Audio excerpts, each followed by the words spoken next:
તમે ઉપવાસ કરો છો એ પણ એવું સમજીને કે ઉપવાસ કરવાથી વજન ઓછું થાય, એમાં પણ ખાસ ઇન્ટરમિટન્ટ ફાસ્ટિંગ, જેમાં લોકો 12 થી 15 કલાક જેટલા ભૂખ્યા રહે છે અને એવું સમજે છે કે આ ઉપવાસ કરવાથી વજન અમારું ઉતરી જશે. એટલે તમે પણ જો અઠવાડિયામાં અમુક દિવસ આવી રીતે વજન ઉતરી જશે એવું સમજીને ઉપવાસ કરતા હોવ તો આ વિડીયો તમારી માટે છે.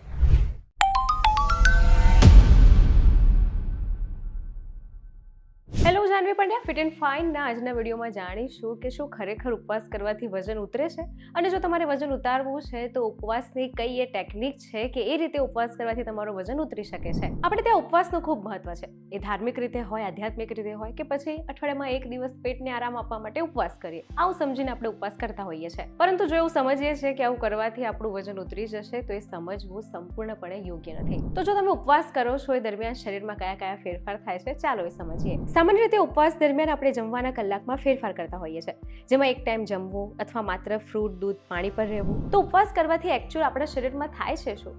તો ઉપવાસ કરવાથી આપણા શરીરની મેટાબોલિઝમ સિસ્ટમને આરામ મળે છે, બ્લડ શુગર કંટ્રોલમાં રહે છે. સંશોધન દર્શાવે છે કે ઉપવાસ ઇન્ફ્લામેશન, હૃદયરોગ, કેન્સર અને રૂમેટોઇડ સંધિવા જેવી ક્રોનિક સિચ્યુએશન સામે પણ ઉપવાસ બેનિફિટ્સ આપે છે. પરંતુ ઘણા બધા ડાયટર્સ વજન ઘટાડવા માટે ઉપવાસની એક રીત અપનાવે છે, જેમાં ચોક્કસ ખોરાક અને પીણાથી દૂર રહેવાથી તમારા કુલ કેલેરીમાં ઘટાડો થાય છે, જે વજન બેલેન્સ માટે મદદ કરી શકે છે. પરંતુ આજે લોકો કરે છે ઇન્ટરમિટન્ટ ફાસ્ટિંગ, જે રિસર્ચ અનુસાર વજન ઘટાડવા માટે કરાતા આ ફાસ્ટથી વજન ઘટતું નથી.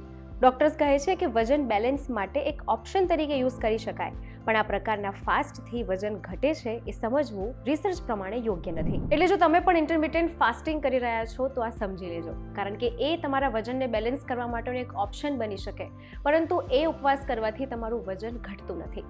તો જો તમારે ઉપવાસ કરવો છે એ પણ વેટ બેલેન્સ માટે અને વજન ઘટે એ માટે, તો કઈ 3 રીત છે જેના દ્વારા તમે આ પ્રમાણે ઉપવાસ કરીને તમારું વજન બેલેન્સ કરી શકો છો, ચાલો સમજીએ. પહેલી છે ટાઈમ રિસ્ટ્રિક્ટેડ ઈટિંગ. એટલે એમાં સવારના 11 થી સાંજે 7 વાગ્યા સુધી તમારે જે ખાવું હોય, જેટલું ખાવું એટલું ખાઈ લેવાનું છે, ત્યારબાદ નથી ખાવાનું.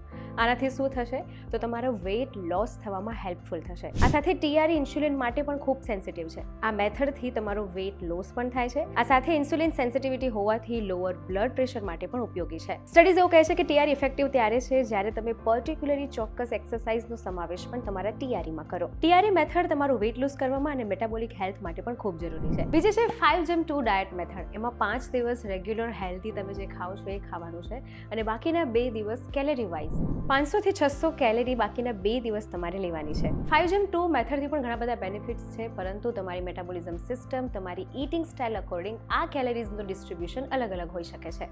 ત્રીજી છે ઓવરનાઇટ ફાસ્ટિંગ મેથડ, જેમાં તમારે સાંજના 7 થી લગાવીને સવારના 7 વાગ્યા સુધી કંઈ જ જમવાનું નથી. આના કી બેનિફિટ્સની વાત કરીએ તો તમારો વેઇટ લૂઝ માટે આ મેથડ ખૂબ જ ઉપયોગી છે. આ સાથે લોઅર બ્લડ પ્રેશર અને ઇન્હાન્સ ઇન્સ્યુલિન સેન્સિટિવિટી માટે પણ ઉપયોગી છે. આ મેથડમાં ખાસ તમારે ટાઈમિંગનું ધ્યાન રાખવાનું છે. સાંજે 6 વાગ્યા પછી જમવાનું ટાળવાનું, એટલે તમારે તમારું ડિનર સાંજે 6 વાગ્યા સુધી જ લઈ લેવાનું છે. આ મેથડથી તમારું બેલી ફેટ પણ ઓછું થશે, વેટ બેલેન્સ પણ રહેશે. Time restrict method, overnight fasting method અને 5-2 મેથડ, આ 3 મેથડથી જો તમે ઉપવાસ કરો છો તો શું બેનિફિટ્સ થાય છે, ચાલો સમજીએ. આ પ્રમાણે ફાસ્ટ કરવાથી તમારી ન્યુટ્રિશન ડેફિશિયન્સી પણ અવોઇડ થાય છે, એ પણ બેલેન્સ રહે છે.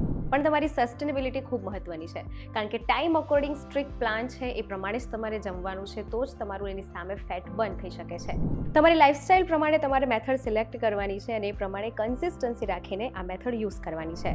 દરેક વ્યક્તિના જીવનમાં એનો કેલેરી ફ્લો, એનું ઇન્ટેક, એનું જમવાનું, એના મેટાબોલિઝમ દરેક વ્યક્તિ પ્રમાણે વેરી કરતું હોય છે. આ માટે તમારે પણ જો વજન ખરેખર ઘટાડવું છે, તમારી કેલેરી ઇન્ટેક કાઉન્ટ કરવો છે, કેવી રીતે વજન ઘટી શકાય, આ બધું જ જાણવું હોય તો ઓલરેડી એક વિડીયો મેં બનાવેલો જ છે, નીચે લિંક છે ડિસ્ક્રિપ્શનમાં, એ જોઈ લેજો. એ પ્રમાણે તમારી કેલેરી કાઉન્ટ કરી લેજો, અને આ મેથડ પ્રમાણે તમે કઈ મેથડમાં ફિટ થાવ છો, તમારી મેટાબોલિઝમ ને તમારી લાઇફસ્ટાઇલ અકોર્ડિંગ તમે કઈ મેથડ ફોલો કરી શકો છો, એ કરીને જો તમે ચોક્કસ રીતે કન્સિસ્ટન્સી સાથે જો આ મેથડ ફોલો કરશો તો તમારું વજન ચોક્કસ બેલેન્સમાં રહી શકે છે. ટૂંકમાં તમારે જાતે જ તમારો કેલેરી ઇન્ટેક મેનેજ કરવાનો છે અને પ્રોપર ટાઈમિંગ ફોલો કરવાના છે. આવા જ ઇન્ફોર્મેટિવ વિડીયોઝ માટે જોડાયેલા રહો વીટીવી ડિજિટલ સાથે.